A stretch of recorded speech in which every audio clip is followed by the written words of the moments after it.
Model paper 7 में खंड ब की बात करेंगे और खंड ब का जो पहला प्रश्न है वो 2 अंक का है। इसमें 2 अंक के प्रश्न होंगे। 616 और 32 का महत्तम समापत्ति ज्ञात कीजिए। देखो महत्तम समापत्ति ज्ञात करना है यानी म से ज्ञात करना है। संख्या है बेटा 616, यहाँ लिखोगे 616 और यहाँ लिखोगे 32। ठीक है। अब आपको बोला नहीं है कि कौन सी विधि से करना है, तो अभाज्य गुणनखंड विधि है आपकी। 2 का भाग देना है, 2 से ये कितनी बार गया, देखो 3 भाग टूट की 0 8 बार। फिर 2 का भाग देना है तो 154 बार, फिर 2 से 77 बार, फिर बेटा 7 से 11 बार, फिर 11 से 1 बार। ठीक है। यहाँ 2 का आप भाग दोगे 16 बार, फिर 2 का आप भाग दोगे 8 बार, फिर 2 का भाग दोगे 4 बार, फिर 2 का भाग 2 बार, फिर 2 का भाग 1 बार। क्लियर है। तो यहाँ लिखोगे 616 बराबर क्या आया, 2 गुणा 2 गुणा 2 गुणा 7 गुणा 11। ठीक है बेटा। 32 का आया 2 गुणा 2 गुणा 2 गुणा 2। क्या देखो यहाँ भी 2 कॉमन है, यहाँ भी 2 कॉमन है, यहाँ भी 2 कॉमन है। तो फाइनली आंसर निकल के आया 2 गुणा 2 गुणा 2, 2 दूनी 4, 4 दूनी 8। और इसका जो आंसर है वो है बेटा आपका 8। क्लियर है। बढ़ते हैं नेक्स्ट क्वेश्चन की ओर। क्वेश्चन नंबर 5 क्या कह रहा है। क्वेश्चन नंबर 5 अच्छा क्वेश्चन है। यदि द्विघात बहुपद द्विघात व्यंजक दे रखा है kx² प्लस 5x प्लस 3 के शून्यकों का योग उनके गुणनफलों के योग के बराबर है तो k का मान। देखो बेटा शून्यकों का योग, किसी भी समीकरण का द्विघात बहुपद का अगर शून्यकों का योग ज्ञात करते हैं तो अपन लगाते हैं बेटा -x का गुणांक बटा x² का गुणांक। ठीक है। ये फॉर्मूला होता है -x का गुणांक बटा x² का गुणांक। यहाँ बताओ -x का गुणांक यानी x का गुणांक क्या है +5 और यहाँ पर माइनस तो बोलो -5। x² का गुणांक, x² का गुणांक क्या है बेटा k, तो -5 बटा k उनके गुणनफल के बराबर है। यानी शून्यकों का जो गुणनफल होता है, शून्यकों का गुणनफल, उसका फॉर्मूला होता है बेटा बराबर अचरपद बटा x² का गुणांक, x² का गुणांक। ठीक है। देखिए बच्चों अचरपद यहाँ पर क्या आएगा, तो अचरपद है यहाँ पर पूरा ये 3 क्या आएगा बेटा अचरपद। ठीक है। 3 ही मत लिख देना 3 के। और x² का गुणांक क्या है तो आप कहोगे k से k कैंसिल हो गया तो फाइनली क्या आ गया 3। उनके गुणनफल के बराबर है तो बताओ -5 बटा k और बराबर 3। बराबर है ना, कंडीशन दे रखी है। तो बेटा ये इसकी जगह चला जाएगा क्योंकि k का मान निकालना है तो ये इसकी जगह आ जाएगा। और वैसे करना चाहो तो 3 के बराबर बज्जर गुणा करोगे ये -5 तो k बराबर क्या आ जाएगा -5 बटा 3 और फाइनली यही आपका आंसर। क्लियर है बच्चों।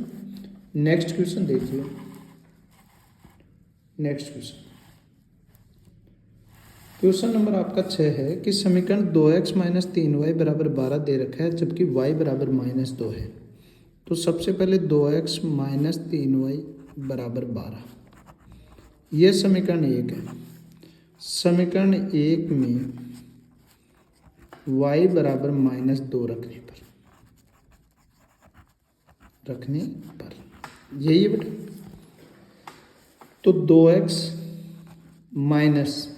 -3 की जगह 3 है, y की जगह -2 है और बराबर क्या आ गया 12। ठीक है। अब करना क्या है, देखो 2x की जगह 2x, 3 दूनी 6 प्लस 6 आ गया बराबर 12। पक्षांतरण किया तो 2x बराबर 12 - 6 तो 2x बराबर कितना है बेटा 6। तो x बराबर क्या आ जाएगा 6 बटा 2 यानी 3 आपका आंसर। क्लियर है यहाँ तक हो गया। क्वेश्चन नंबर 7 है बेटा। समांतर श्रेणी 5 8 11 47 का अंतिम पद से प्रथम पद की ओर दूसरा पद है। ठीक है। यहाँ देखिए प्रथम पद क्या है तो आप कहोगे a1 बराबर 5, दूसरा पद क्या है तो 8। अंतिम पद है बेटा an बराबर 47, तो उसको अपन l से भी प्रदर्शित करते हैं। जब कभी भी इस प्रकार का प्रश्न आ जाए कि अंतिम पद से प्रथम पद की ओर दूसरा पद है, तब आपको क्या करना है, अंतिम पद लिखना है l में से कितने पद हैं, दूसरा पद, तो यहाँ n की जगह आ जाएगा बेटा 2, फिर -1 करेंगे और सार्वअंतर d बराबर क्या होता है, a2 माइनस a1, तो a2 आपके पास 8 है, -5 क्या 3 आ जाएगा बेटा, तो यहाँ क्या आ गया 3। ठीक है, यहाँ 47 माइनस 2 में से 1 गया 1, तो 1 को 3 से गुणा किया 3, 3 एकम 3, 47 में से 3 गया, तो फाइनली आंसर क्या आ गया 44। क्लियर। नेक्स्ट क्वेश्चन आपके पास, त्रिभुज ABC की भुजाओं AB और BC पर बिंदु D इस प्रकार है कि DE समांतर है BC के। देखो समांतर वाला आ गया यदि, तो बेटा आधारभूत अनुपातिका पर में लगेगी अगर समांतर का आ गया तो। देखो AD का मान दे रखा है कितना 8, AB का मान है, AE का है, EC का मान ज्ञात करना है या CE का, तो बेटा परमेय क्या होती है, AD बटा DB बराबर AE बटा EC। जब भी दो समांतर त्रिभुज आ जाते हैं तो यह आपकी प्रमेय होती है। कौन सी प्रमेय है, तो आप लिखोगे आधारभूत अनुपातिका प्रमेय से, आधारभूत अनुपातिका प्रमेय से। ठीक है, या प्रमेय 6.1 से, या क्या आएगी आपकी BPT से। अब देखो बेटा DB का मान नहीं है, ये पूरा मान है। पूरा समीकरण क्या होता है, AB बराबर AD प्लस DB। AB का मान आपके पास 12 दे रखा है, जबकि AD का मान 8 और प्लस DB, तो यहाँ क्या हो जाएगा 12 माइनस 8 बराबर DB, तो DB का मान कितना है 4। इसी का आपको ज्ञात करना है या CE का ज्ञात करना है, तो यहाँ मान रख दीजिए, बोलो AD का मान है बेटा 8, DB का मान है 4, AE का मान है 12 और EC का आपको ज्ञात करना है। इसको इससे गुना, इसको इससे गुना। ठीक है, 8 EC बराबर 12 गुना 4, या यहाँ भी कैंसिल कर सकते थे कोई दिक्कत, तो EC बराबर क्या आ जाएगा बेटा 12 चौक 48 और 48 में 8 का भाग दिया तो क्या आंसर आ गया 6। तो EC का फाइनल आंसर क्या आ गया बेटा 6 सेंटीमीटर। ठीक है, नेक्स्ट क्वेश्चन देखते हैं बच्चों। नेक्स्ट क्वेश्चन आपके पास है कि यदि बिंदुओं A-3, देखो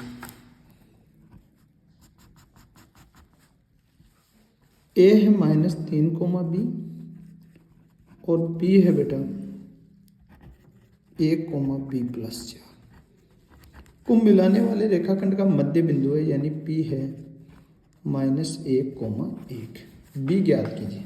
तो करना कैसे है, AB के मध्य बिंदु के निर्देशांक, AB के मध्य बिंदु के निर्देशांक,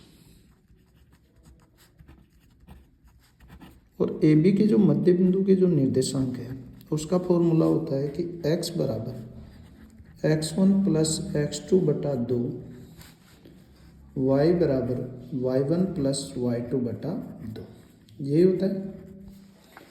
देखिए AB, ये x1, ये y1, ये x2 और ये y2, ये आपका x और ये y। ठीक है बेटा, पहले बिंदु के निर्देशांक x1 y1, दूसरे के x2 y2 और ये x, y। बोलो यहाँ -1 आ गया बराबर x1 की जगह क्या है, तो आप लिखोगे -3 प्लस x2 की जगह क्या लिखे 1 और बट्टा क्या आ गया 2। ठीक है, तो यहाँ क्या आ गया बेटा -1 बराबर -3 प्लस 1 क्या हो गया -2 बटा 2, क्या -1 बराबर -1 आ रहा है यहाँ पर। y बराबर क्या है, देखो y से b का मान आएगा बेटा, तो y बराबर 1 है बराबर y1 की जगह क्या है, तो y1 की जगह b है, प्लस y2 की जगह क्या है, तो आप लिखोगे b+4 और बटा 2। तो 1 बराबर 1b क्या हो गया 2b प्लस 4 और बटा 2। यहाँ कर दिया बेटा पक्षांक वर्जर गुणा, तो 2 एकम 2 बराबर 2b प्लस 4, पक्षांतरण किया तो 2 - 4 बराबर 2b, तो -2 बराबर आया 2b, तो b बराबर क्या आ जाएगा -2/2। क्या -1 आंसर आ गया, तो b का मान आ गया बेटा -1। क्लियर है। देखिए नेक्स्ट क्वेश्चन है क्वेश्चन नंबर 10। यदि साइन अल्फा बराबर 1/2 है और कोस बीटा बराबर 1/2 है। बेटा साइन अल्फा बराबर 1/2 इस प्रकार का यदि क्वेश्चन आ जाए तो किस प्रकार से करना है। देखो मुझे एक बात बताओ बेटा, साइन में 1/2 किसका मान होता है, तो आप लिखोगे 30 डिग्री का। हो गया, 1/2 किसका मान होता है, तो 30 डिग्री का। क्या साइन से साइन कैंसिल हो गया, तो अल्फा बराबर क्या आ गया 30 डिग्री। क्लियर है बच्चों। फिर कह रहा है कोस बीटा बराबर 1/2। तो मुझे एक बात बताओ बेटा, कोस बीटा भी 1/2 है, तो कोस बीटा बराबर कोस में 1/2 मान कितने डिग्री का होता है, तो आप कहोगे 60 डिग्री का। क्या कोस से कोस गया, तो बीटा बराबर क्या आ गया 60 डिग्री। क्या बेटा अल्फा प्लस बीटा करना है, तो अल्फा का मान 30 डिग्री है और बीटा का मान 60 डिग्री है। क्या जोड़ोगे तो कितना आया 90 डिग्री, और यही आपका आंसर। क्लियर है। नेक्स्ट बढ़ते हैं बेटा, देख लीजिए।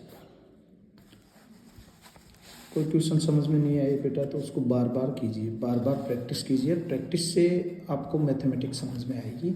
बार बार मॉडल पेपर को हल कीजिए। अगर आपकी तैयारी 100% है तो आप खुद इस मॉडल पेपर को हल करके देखिए। हम ये नहीं कहते कोई क्वेश्चन नहीं आए तो उसको आप समझिए, देखिए, बाकी अपने मन से कीजिए। फिर आप नंबर दे के देखिए आपके 100 में से कितने नंबर आ रहे हैं। अगर आपको 100 में से 100 नंबर आ रहे हैं तो आपको कोई जो क्वेश्चन नहीं आता है उसको आगे करके देख लीजिए। पूरे क्वेश्चन देखने की ज़रूरत नहीं है।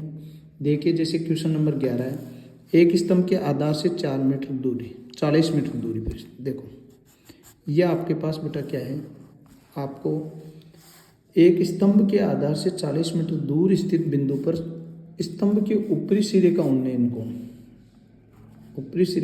कोण क्या है 60 डिग्री है। ठीक है, ये स्तंभ की दूरी होगी बेटा 40 मीटर। आपसे पूछा है स्तंभ की ऊंचाई, ये स्तंभ की क्या होगी बेटा ऊंचाई, जैसे एच मान ली ए बी और सी। इसको लिखना कैसे है बेटा, यहाँ लिखोगे माना